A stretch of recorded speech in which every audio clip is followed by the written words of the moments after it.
Okay, we're back with the first guided practice exercise. This exercise will be looking at an excerpt from Charles Dickens' Great Expectations, the first encounter Pip has with Miss Havisham.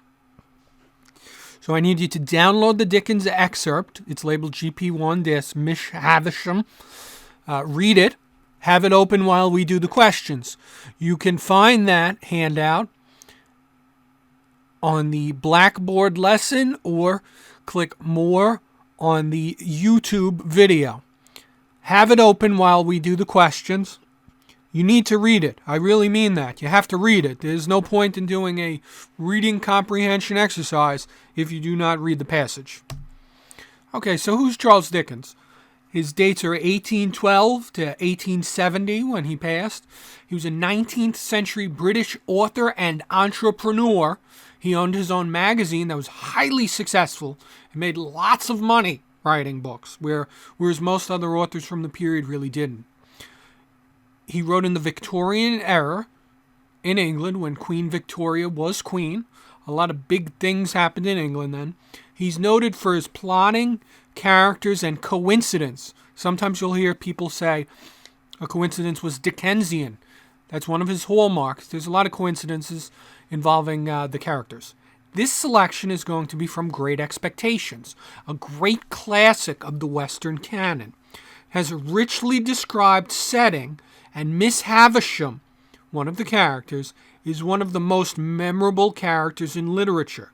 Think about that as you read. I need you to read the text now.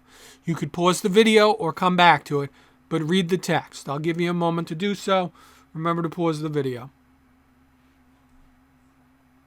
Okay, we're back. All right, so let's look at the passage a bit. You have it open in front of you. I do as well. And I want you to think, where is this set and when? And look at the text. So it starts by, they go into the house by a side door. The front entrance had two chains across it. So what are you thinking? Who goes in by the side entrance? Usually it's a service entrance, okay? Now, he's led down into a room. He said he was very uncomfortable and half afraid. Pip says that. He knocked and was told when to enter. Okay? So he's already kind of scared walking in there. He goes in. And let's think a bit about description here. Now, there's a great passage, the third passage in, paragraph in, when he says, I found myself in a pretty large room, well lighted with wax candles. No glimpse of daylight was to be seen in it. It was a dressing room, as I supposed from the furniture, though much of it was of forms and uses then quite unknown to me. But prominent in it was a draped table with a gilded looking-glass, and that I made out at first sight to be a fine lady's dressing table. Looking-glass is a mirror. Whether I should have made out this object so soon if there had been no fine lady sitting at it, I cannot say.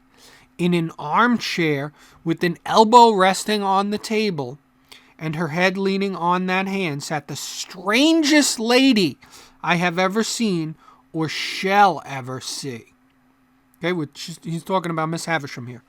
She was dressed in rich materials, satins and lace, and silks all of white. Her shoes were white, and she had a long white veil dependent from her hair, and she had bridal flowers in her hair, but her hair was white. Some bright jewels sparkled on her neck and on her hands, and some other jewels lay sparkling on the table. Dresses, less splendid than the dress she wore, and half-packed trunks were scattered about. She had not quite finished dressing, for she had but one shoe on. The other was on the table near her hand. Her veil was but half arranged. Her watch and chain were not put on, and some lace for her bosom lay with those trinkets, and with her handkerchief and gloves and some flowers and a prayer book, all confusedly heaped upon the looking-glass. Okay? So they just described there's an old woman wearing a bridal dress that seems disheveled. It's very strange. We're going to skip down to the middle of the next paragraph. I saw that the bride within the bridal dress had withered like the dress, and like the flowers, and had no brightness left but the brightness of her sunken eyes. I saw that the dress had been put upon the rounded figure of a young woman, and that the figure upon which it now hung loose had shrunk to skin and bone. Once I had been taken to see some ghastly waxwork at the fair, representing I know not what impossible personage lying in state.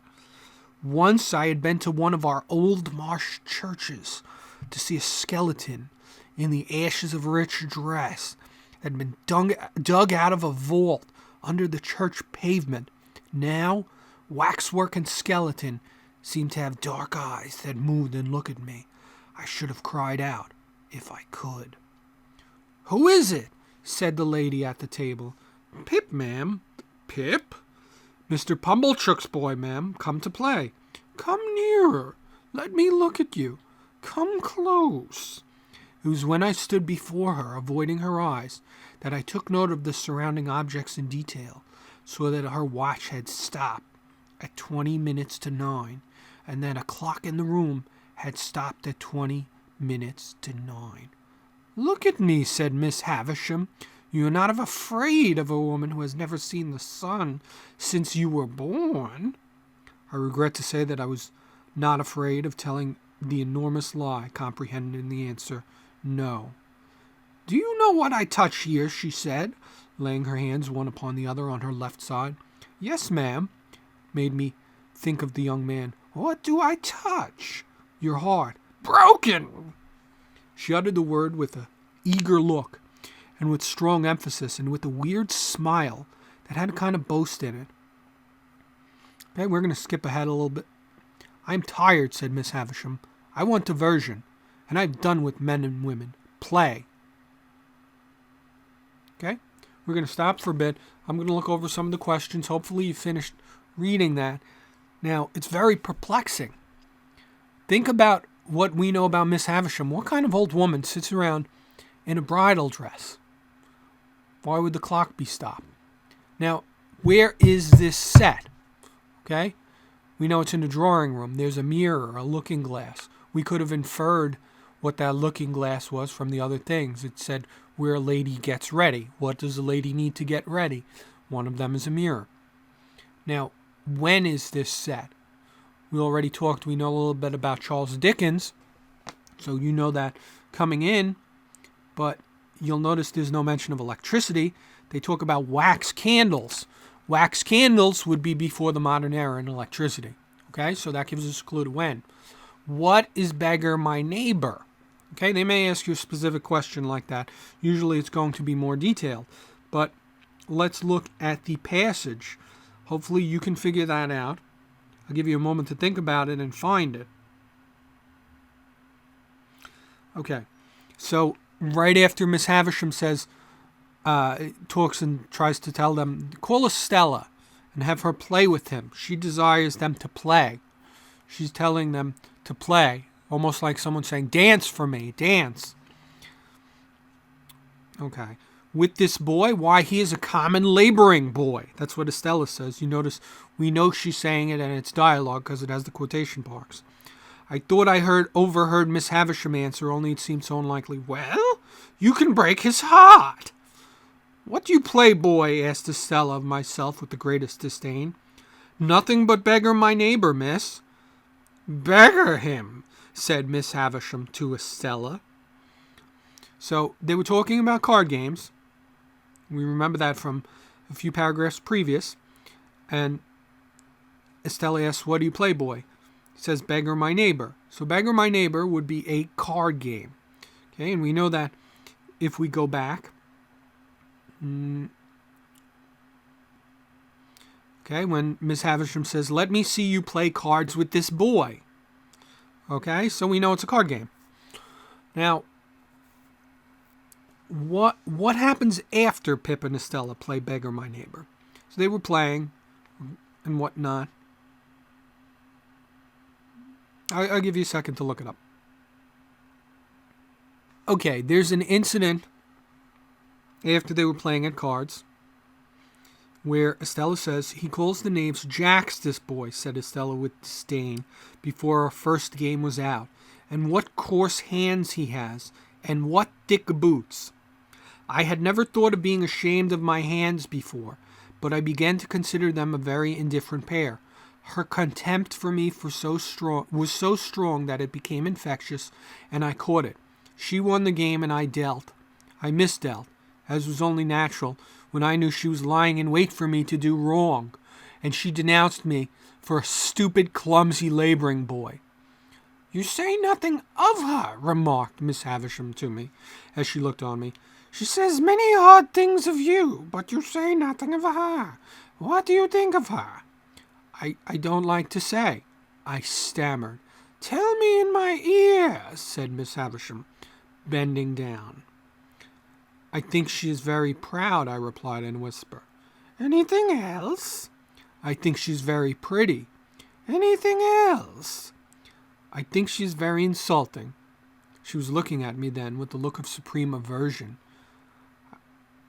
"I think I should like to go home." "And never see her again, though she is so pretty?" "I'm not sure that I shouldn't like to see her again, but I would like to go home now." You shall go soon," said Miss Havisham aloud. "Play the game out." Saving for the one weird smile at first, I should have felt almost sure that Miss Havisham's face could not smile. Okay? So it keeps going from there.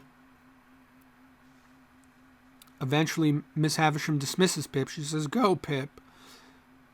He follows the candle down, as he had previously, through the side entrance. And then Estella has him wait and close the door. Now, when he's there, he starts to cry. He looked for a place to hide his face in and got behind one of the gates in the brewery lane. Now, what's a brewery? Brewery's where they make beer. So let's think back to setting. When we think setting, where, this clues us into that maybe this is a brewery of some nature or connected to a brewery. And we learn later that Miss Havisham is inherits a huge fortune related to that. What's Miss Havisham's relationship to Estella? Why is Pip crying?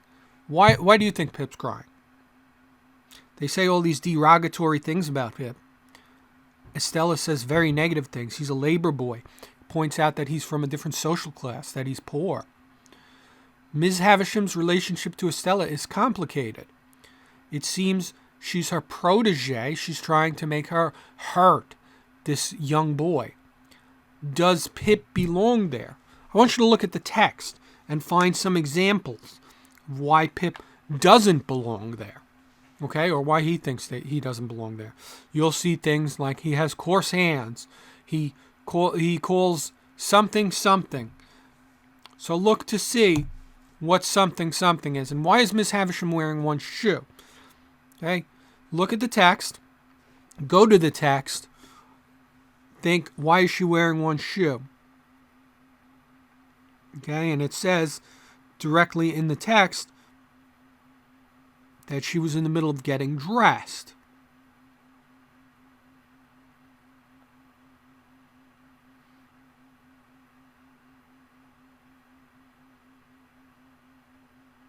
Okay, so if you refer back to the text, you can find that.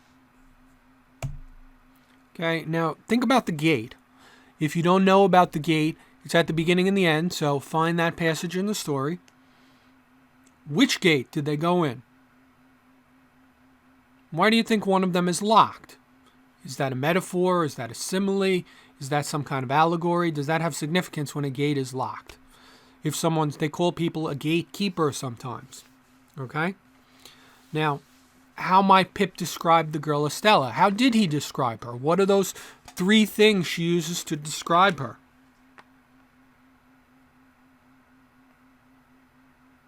Look at the text where it says, "Tell me in my ear," said Miss Havisham.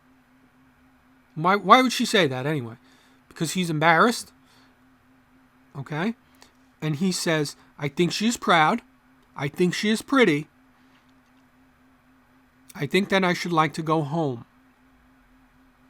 Okay, so he only says two things about her, that she's pretty and proud, which is a polite way of saying she's nasty. How do you think Miss Havisham feels about Pip? One of the things about Miss Havisham, I don't know if you're picking up, but she hates men. So she's also a very peculiar woman, and the fact she's wearing her bridal dress, and she mentions, you'll recall, I read that passage where she says her heart is broken. Okay, and she's wearing a bridal dress. So you can make an inference, maybe she had some traumatic past with the bridal dress. Okay? Again, you have to look at the text. Find that line in the text where it says her heart is broken. Okay, and we talked about the clothing, bridal clothing. Why are the clocks stopped? What might that symbolize? And we said the clocks were stuck at 20 to 9. So you would make some inference, well, maybe some event happened at 20 to 9. They're not going to say, why are the clocks stopped at 20 to 9? If you don't look at the passage, you might think, well, maybe those clocks are stopped because they're broken, because she doesn't like calling the guy to fix the clocks. But that's not the case. There's repetition involving the clocks. He said she doesn't wear a watch, and the clock was stopped a long time ago. Okay? So you got to keep looking back at the passage. When you do questions, you have to look at the passage in front of you, and you have to look for the answer. Now, Pip, how would Pip feel differently if his clothes weren't mentioned? This is a question that asks you to think. Well, they say he wears thick boots. Okay, if Estella didn't mention that, would he feel fine about himself? No, because they also mention the fact he has coarse hands. They also mention something else, which we'll get to in a minute. What is revealed through the character's dialogue? And again, remember to distinguish dialogue. Dialogue's in quotation marks. You have to follow along where usually dialogue alternates between characters, between one character and another. So it's important to get a good feeling for that. When they say jacks or knaves, and they come back to that twice, he doesn't know the difference between jacks or knaves. And then at the very end of the passage, he says, I had fallen into the despicable habit of calling knaves jacks, that I was much more ignorant than I had considered myself last night, and generally that I was in a low-lived bad way. Okay? So you could find that passage, in the passage, the two mention of jacks or knaves. Initially, when Estella mentions it, and then later on, you see at the end, he mentions it. He's internalized this. He feels bad about himself. Okay? These people degraded and humiliated him and made him feel bad about himself. You may also look and ask, what's the relationship like between Pip, his sister, and Miss Havisham? Because he has mentioned, that he's worried what he should say would reflect poorly on his sister. So Miss Havisham exerts some level of control over his sister as well. Okay, so we're going to talk a bit about word maps. I've talked about them previously. They're a type of visual organizer often used on the exam and usually used for describing a character.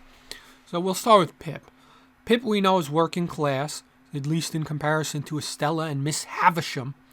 And he's somewhat self-aware of this now, and he wasn't beforehand. And I want you to take a moment to think of one other thing. Give me one other adjective describing Pip. An adjective is a descriptive word. Okay? Think of one other word. All right. Melancholy. He's sad now. He's in the courtyard. He's crying. Okay, at the end of the story. That doesn't describe a very happy fella. Okay, if I said happy or joyful, that would be very wrong. Okay? You got to pay attention to the character.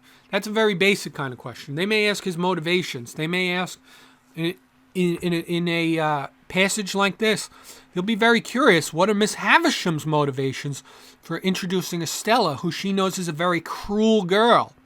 And it may be because she wants to inflict pain on Pip.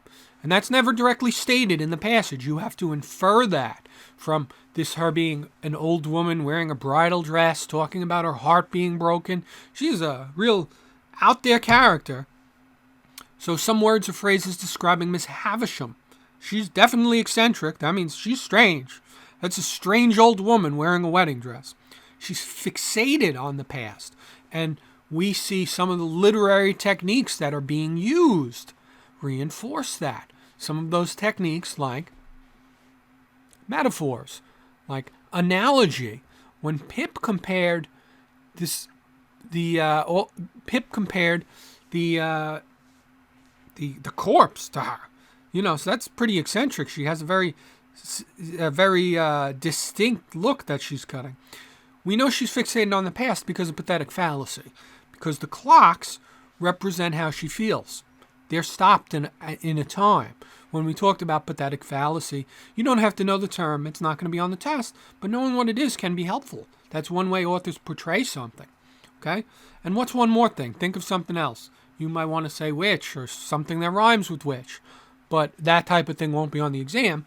You want to think in kind of literary terms about her character. How would you describe that person to another person in a business, professional, or educational setting? All right, there's lots of answers you could go with there. She's strange. She's very truculent. That's another word for witch, a very polite word. Okay, she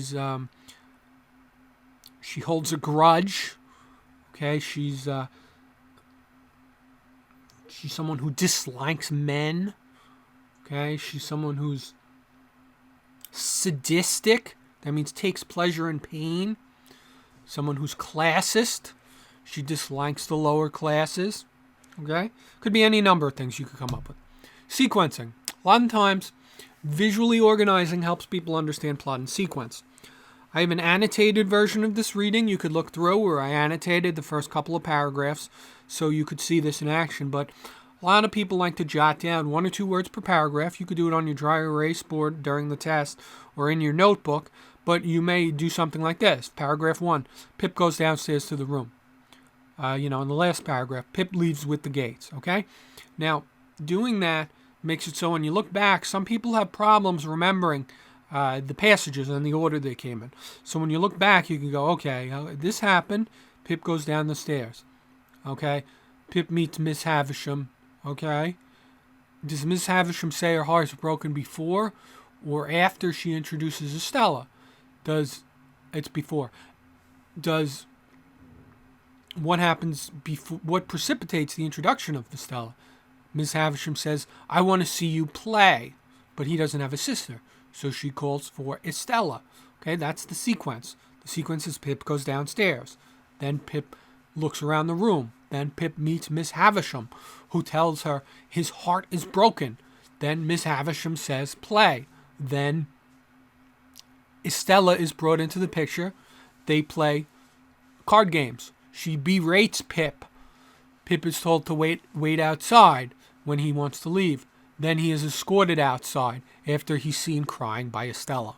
Okay, that's the sequence. So rather than going, oh my goodness, there's so much stuff, break it down into smaller pieces.